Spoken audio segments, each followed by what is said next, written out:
Good evening students. आज हम system of particles and rotational motion का नेक्स्ट पार्ट ले रहे हैं। आज हम डिस्कस करेंगे that is movement of inertia. क्या टॉपिक है आज का आपका? That is movement of inertia. अब देखिए, अगर हम बात करें लीनियर मोशन की, लीनियर और ट्रांसलेशन मोशन, और दूसरी साइड रोटेशनल मोशन की, ठीक है। तो इसमें क्या है आपके पास? लीनियर मोशन में जो काम डिस्प्लेसमेंट करता था, यही काम यहाँ पे कौन कर रहा है? Angular displacement. यहाँ पे जो काम लीनियर मोशन में आपका वेलोसिटी करती थी, यहाँ पे वही काम कौन कर रहा है? Angular velocity omega. यहाँ पे जो काम आपका एक्सेलरेशन करता था रोटेशनल मोशन में, वही काम आपका कौन कर रहा है? That is angular acceleration alpha. यहाँ पे जब आप फोर्स अप्लाई करते थे, यहाँ पे रोटेशनल मोशन में वही काम आपका कौन करता था? टॉर्क। जहाँ पे जब आप मास लेते थे, मास का यहाँ पे जो काम है वो कौन करेगा? That is movement of inertia. Clear है? और मूवमेंट ऑफ इनर्शिया को आप रिप्रेजेंट करते हो आई से।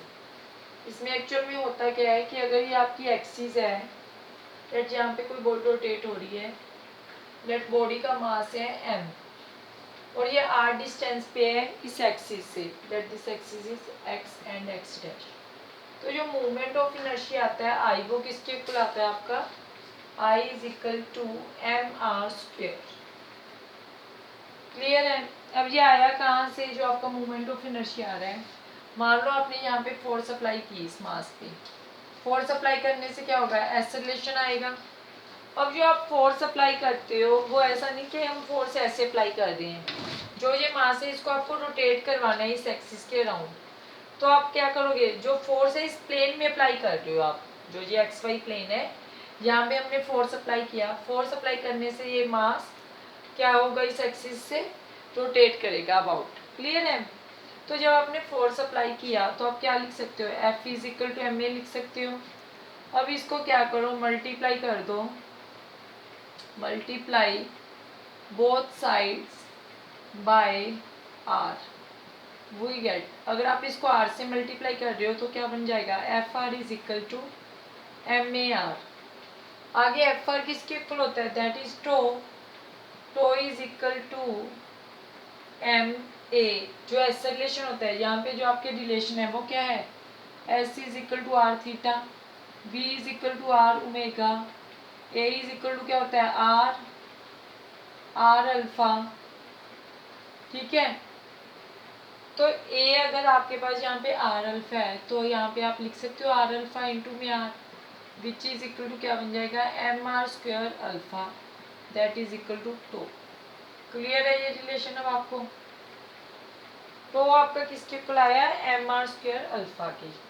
देखिए फोर्स किसके इक्वल थी आपकी? ma की।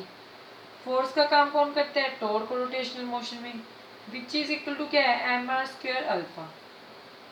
फोर्स की जगह पे टॉर्क है, एक्सेलरेशन की जगह पे एंगुलर एक्सेलरेशन है। तो यहाँ पे जो मास का काम है वो कौन कर रहा है? mr²। और इसी mr² को हम क्या बोलते हैं? Movement of inertia I। तो I इज इक्वल टू यहाँ पे क्या है? mr²। तब मैंने ये फार्मूला लिखा अबाउट x एक्सिस है तो x डैश आप यहाँ पे ले सकते हो। क्लियर है कि मूवमेंट ऑफ इनर्शिया जो आपका वो आपके पास mr² के इक्वल कैसे आएगा? क्लियर है? अब हम कोई डायग्राम ऐसे ले रहे हैं, मान लो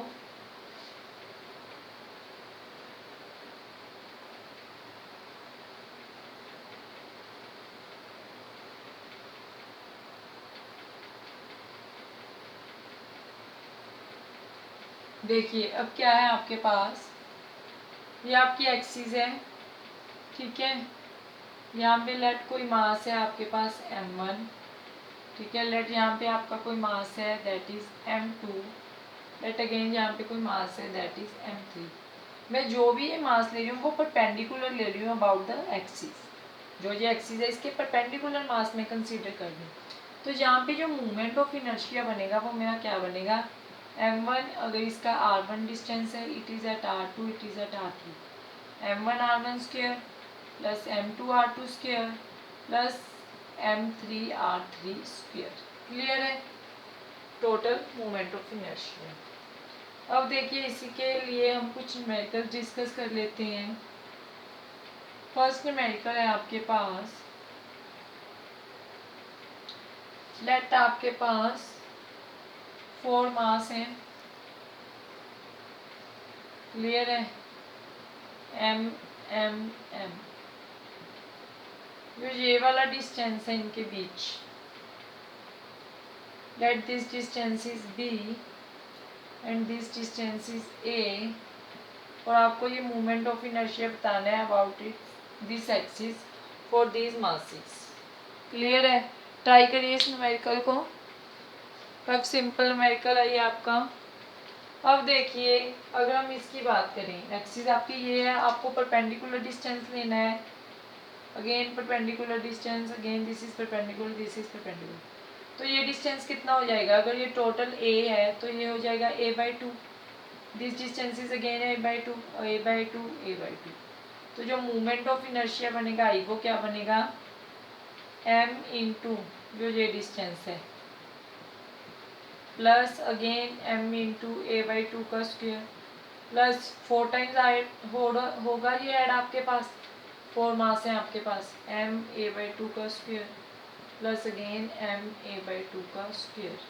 तो ये क्या आ जाएगा, m a²/4 इंटू में आप 4 कर सकते हो plus ma²/4 plus ma²/4 plus ma²/4, 4ma²/4, तो कैंसल। तो मोमेंट ऑफ इनर्शिया आपका क्या आ गया है फॉर दिस ma²। क्लियर है। नेक्स्ट न्यूमेरिकल देखिए क्या है आपके पास, लेट अब हमारे पास क्या है, लेट आपके पास कोई इक्विलेटरल ट्रायंगल है। सेकंड न्यूमेरिकल में क्या है, यहाँ पे आपके पास मास है, अगेन मास है, लेट यहाँ पे भी एक मास है m, और ये एक इक्विलेटरल ट्रायंगल है, ठीक है, और आपकी जो एक्सिस है वो इस मास से पास हो रही है, ठीक है। तो आपको मोमेंट ऑफ इनर्शिया निकालना है, इसके लिए भी I इज इक्वल टू, अब देखिए सिंस एक्सिस आपकी यहाँ से पास हो रही है इस मास में से, तो इसके लिए जो मोमेंट ऑफ इनर्शिया होगा वो तो क्या हो जाएगा, 0, क्योंकि कुछ डिस्टेंस ही नहीं रहा इसका। मान लो ये डिस्टेंस भी L है, ये डिस्टेंस भी L है, ये डिस्टेंस भी L है, इक्विलेटरल ट्रायंगल है, ठीक है। इसको थोड़ा हम यहाँ पे ड्रा कर लेते हैं, ओके। अब हमारे पास क्या होगा, जो मोमेंट ऑफ इनर्शिया इसमें से पास हो रहा है तो इसके कारण तो 0 हो जाएगा।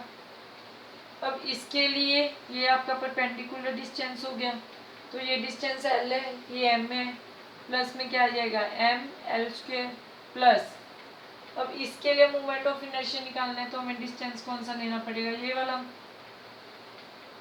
ये डिस्टेंस निकालने के लिए ये एंगल कितना है 60, ये एंगल भी कितना हो जाएगा आपका 60। तो इस साइड जो इसका कंपोनेंट आएगा वो क्या आएगा L cos ऑफ 60 डिग्री, क्योंकि ये L है लेंथ, तो क्या बन जाएगा m L cos ऑफ 60 का square, which is equal to ml² plus ml² cos 60 means 1/2 का square, which is equal to ml² plus ml²/4। तो this comes out to be 4 + 1 that is 5 ml²/4। Clear है। अब देखिए next example,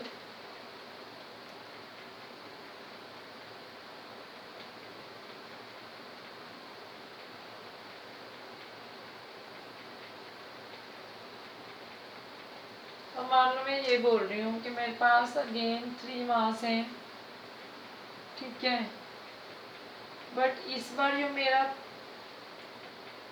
axis है वो पास हो रही है फ्रॉम एक्स वाई प्लेन, ये मेरी एक्सिस है, एक्स वाई प्लेन से पास हो रही है। अब देखो आपको पता है वेक्टर चैप्टर में हमने डिस्कस किया था कि हमारे पास जो तीनों एक्सिस होती हैं X Y and Z, these are mutually perpendicular to each other.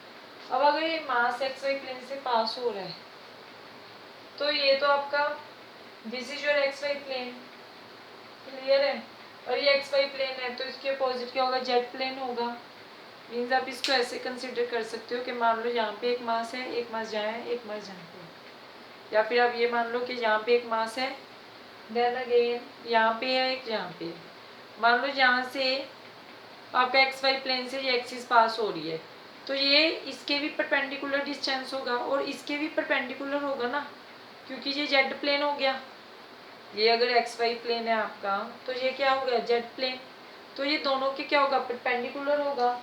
तो अगर ये भी डिस्टेंस एल है, ये डिस्टेंस भी एल है, ये डिस्टेंस भी एल है, इसमें से तो ये पास हो रहा है, तो इसके लिए तो मोमेंट ऑफ इनर्शिया अगेन आपका क्या बन जाएगा, 0। ये लेकिन परपेंडिकुलर है इस एक्स वाई प्लेन के, तो इसके लिए एम एल स्क्वायर प्लस में अगेन ये भी इससे क्या है परपेंडिकुलर, तो इसके लिए भी क्या आ जाएगा, एम एल स्क्वायर। तो यहाँ पे जो फार्मूला बनेगा is equal to, it becomes out to be 2ml square. Clear है ये तीनों न्यूमेरिकल? अगर ये तीनों न्यूमेरिकल क्लियर है तो अब हम नेक्स्ट इसी में कर रहे हैं, छोटा सा टॉपिक है आपका, that is movement of inertia for continuous bodies. कि अगर आपके पास कोई भी कॉन्टिन्यूस बॉडी है उसके लिए हम मूवमेंट ऑफ इनर्शिया कैसे निकालेंगे। पहले तो उसके लिए बेसिक देखो क्या है आपके पास।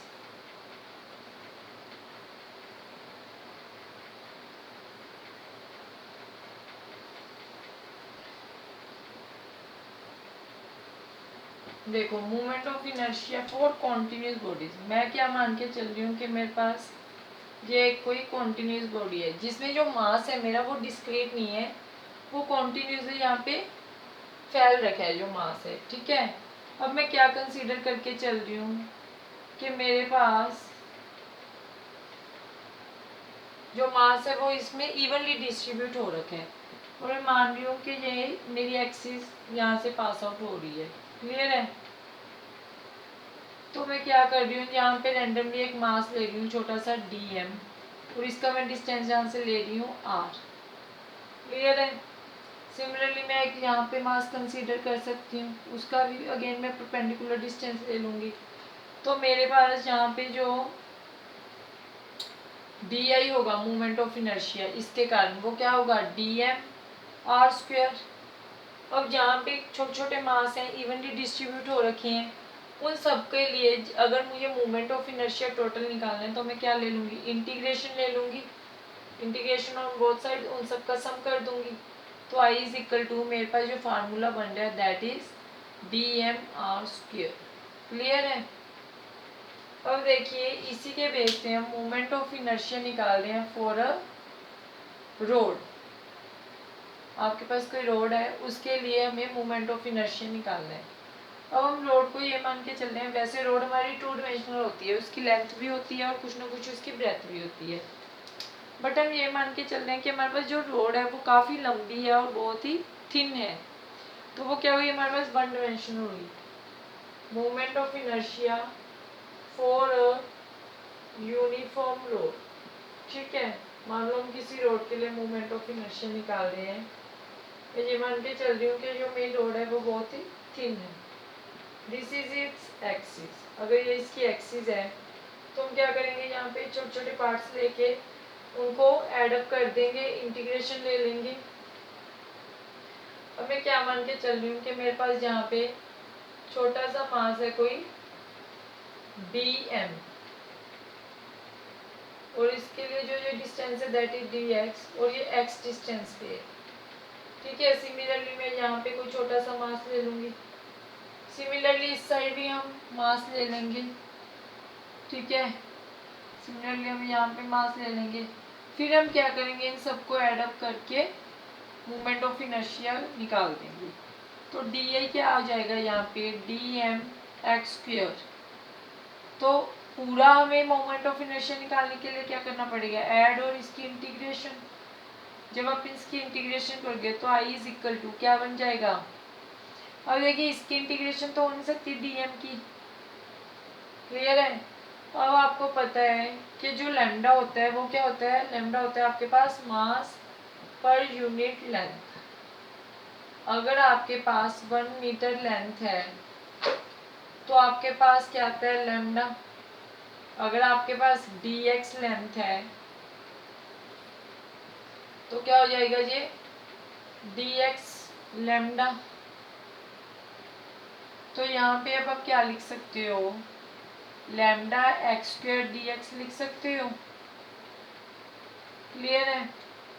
और जहाँ पे जो इंटीग्रेशन लोगे, अब ये हमारा 0 है, अगर इस साइड आपका डिस्टेंस है मान लो l/2, इस साइड मान लो -l/2 तक जा रहा है, ये इधर l/2 तक, तो इंटीग्रेशन क्या हो जाएगी -l/2 to l/2 which is equal lambda तो कांस्टेंट है बाहर आ जाएगा x³ -l/2 to l/2 lambda upon 3 भी मैंने बाहर निकाल दिया। x की जगह पे अपर लिमिट पुट करोगे l³ minus again lower limit put करोगे l³ which is equal to क्या बन जाएगा λ/3 इंटू में ये दोनों ऐड हो जाएंगी टर्म्स आपके पास l³ plus l³/8 it comes out to be λ/24 into में इसका 2l³ बन जाएगा 12 आ गया, क्या बन गया λl³/12। बट लैम्डा क्या आपके पास मास पर यूनिट लेंथ, लैम्डा क्या है हमारे पास, it is mass per unit length. इसको आप m/l भी लिख सकते हो which is equal to lambda की जगह पे अब m/l पुट कर सकते हो इंटू में l³/12। l से क्या कैंसिल, क्या बन गया ml²/12। ये हमारे पास मूवमेंट ऑफ इनर्शिया आया किसके लिए, for a uniform road, clear है डेरिवेशन। अभी यहाँ movement of inertia continuous bodies के लिए इस तरीके से निकाल सकते हैं। डेरिवेशन जैसे आपको करनी नहीं है, आपको डायरेक्ट फार्मूला लर्न रखना है, बट एक के लिए मैंने डेरिवेशन आपको दिखा दी कि हम कैसे कैलकुलेशन करते हैं। इसके नेक्स्ट हम नेक्स्ट वीडियो में डिस्कस करेंगे। Thank you.